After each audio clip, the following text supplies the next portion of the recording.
അവൻ ഒലിവ് മലയിലിരിക്കുമ്പോൾ ശിഷ്യന്മാർ തനിച്ച് അവനെ സമീപിച്ച് പറഞ്ഞു, ഇതെല്ലാം എപ്പോൾ സംഭവിക്കുമെന്നും നിന്റെ ആഗമനത്തിന്റെയും യുഗാന്തത്തിന്റെയും അടയാളം എന്താണെന്നും ഞങ്ങൾക്ക് പറഞ്ഞു തരണമേ. തന്റെ ശിഷ്യന്മാരുടെ ചോദ്യത്തിന് ഉത്തരമായി യുഗാന്ത്യത്തിൽ സംഭവിക്കാനിരിക്കുന്ന കാര്യങ്ങൾ യേശു ശിഷ്യന്മാരോട് വിശദമാക്കുന്നുണ്ട്. അതിൽ പറയുന്ന യുഗാന്ത്യത്തിന്റെ ഒരു പ്രധാന അടയാളമാണ് ആ നാളുകൾ ലോത്തിന്റെ നാളുകൾ പോലെയായിരിക്കും എന്നത്. ഈ കാലഘട്ടത്തിൽ തന്നെ അത് സംഭവിച്ചു.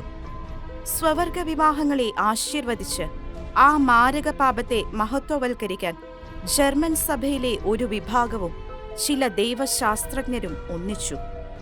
തിന്മയെ നന്മയാക്കി ചിത്രീകരിക്കുന്നതിൽ അവർ വിജയിച്ചിരിക്കുന്നു.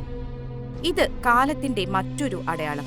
കർത്താവിന്റെ രണ്ടാം വരവിന് മുന്നോടിയായി ലോകത്തിന്റെ താളം തെറ്റുന്നതിന്റെ വ്യക്തമായ തെളിവ്.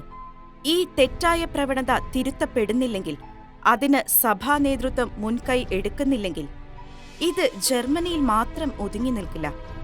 അല്പം പുളിപ്പ് മുഴുവൻ മാവിനെയും പുളിപ്പിക്കുന്നത് പോലെ ആഗോള സഭ ആകമാനം ഈ തിന്മ വ്യാപിക്കാൻ ഇടയുണ്ട്.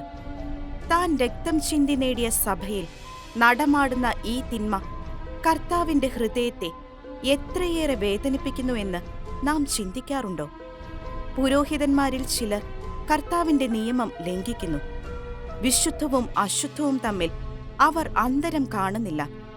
നിർമ്മലവും മലിനവും തമ്മിലുള്ള വ്യത്യാസം അവർ പഠിപ്പിക്കുന്നില്ല. തന്മൂലം അവർ ചിലർ മൂലം കർത്താവ് കൂടുതൽ അപമാനിതനാകുന്നു. സ്വവർഗഭോഗികൾക്ക് സഭയിലും സമൂഹത്തിലും ലഭിക്കുന്ന സ്വീകാര്യത അന്ത്യകാലത്തിന്റെ ശക്തമായ ഒരു അടയാളമാണ്. കാരണം ലോത്തിന്റെ നാളുകൾ എങ്ങനെയോ അങ്ങനെയായിരിക്കും ലോകം മനുഷ്യപുത്രന്റെ ആഗമന ദിവസങ്ങളിലുമെന്ന് ലൂക്കായുടെ സുവിശേഷം 17-ാം അധ്യായത്തിൽ കർത്താവ് നമുക്ക് മുന്നറിയിപ്പ് നൽകുന്നുണ്ട്. അങ്ങനെ ക്രിസ്തുവിന്റെ ആഗമനത്തിന് മുൻപ് സംഭവിക്കുമെന്ന് ക്രിസ്തു പ്രവചിച്ച മറ്റൊരു അടയാളം കൂടി ഈ കാലഘട്ടത്തിൽ ലോകത്തിലും സഭയിലും നിറവേറിക്കൊണ്ടിരിക്കുന്നു.